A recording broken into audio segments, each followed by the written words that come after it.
rotora I te waka I pakaru I pae aki te one kaku hau ko tuku te wirai te rangi e kimi ana hau tō manai te ao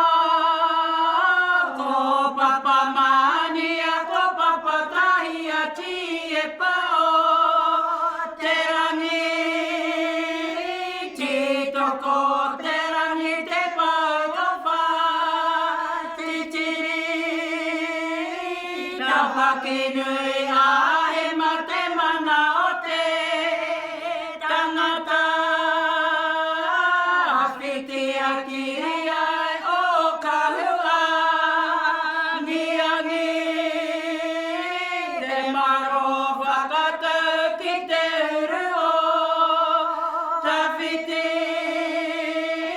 o hinga iho ana ko tuku moe awa ko whiro taku pere ki te kori piripi he maunga tūno te pai ki tau piri ka ngarora e te maru o te tangata